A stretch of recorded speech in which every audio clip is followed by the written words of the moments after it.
So I think the starting point is always to say that these bills that are now the hottest thing in town, which is maybe a first in my career in Nigeria.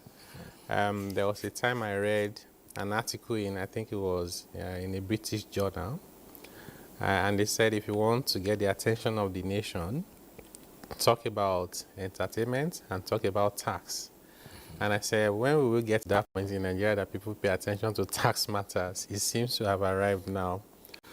So these reforms are quite broad-based, and they cut across revenue mobilization, fiscal governance, as well as economic growth and competitiveness.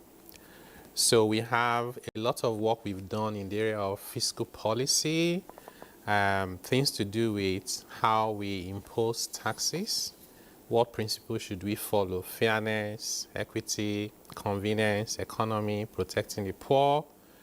And then those policies also cover government spending, which is really how should governments direct and utilize the resources that we have, both from taxes and from natural resources like oil and gas.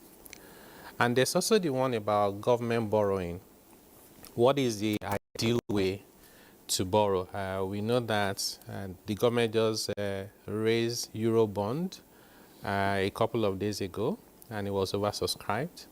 So what is the framework guiding those kind of borrowing? What are we going to apply the money towards? How do we ensure that we get the best value for those borrowing? How do we ensure that the terms of the loan contract are convenient for us and also appropriate for the country? We've also done a lot of work around various regulations. So these bills fall into the category of the critical reform, which is where we are trying to rewrite the tax laws, because many of our tax laws are quite old, very, very old. Even some African countries that introduce some of the tax, like VAT now, which is one of the hottest issues with these bills. Tanzania introduced value-added tax about 2 or 3 years after we introduced ours. And a couple of years ago, they issued a brand new one. So we have been patching the one we had for over 30 years now. And that's just one example. We have the same thing across stamp duties, companies' income tax. They're quite old. So we took that decision to say, let's just repeal these laws and write new ones. And in the process, let's simplify the language. Let's try and promote equity within government and with the taxpayers, as well as ensuring that we harmonize so that the number of taxes are not too many. So all of these objectives are what led us to those 4 bills that Mr. President approved, and they went to the National Assembly, being the number 1, Nigeria Tax Bill.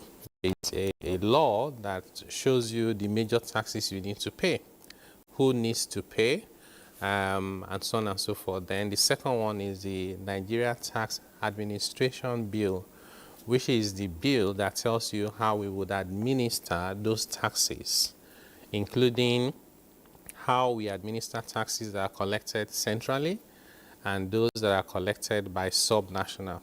Why we recognize that it's a federation and we're not taking away the powers of the subnational, but we believe that we must have a minimum standard.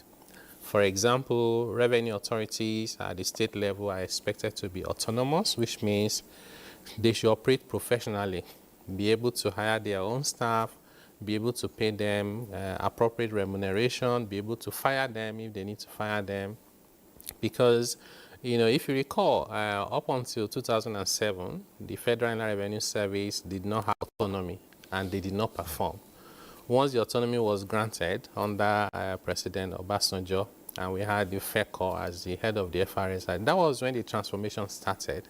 We've also seen that sort of transformation in places like Lagos State Internal Revenue Service, but many states are still struggling because they haven't provided the framework for them to build capacity. Therefore, they're unable to generate revenue to provide welfare and social services.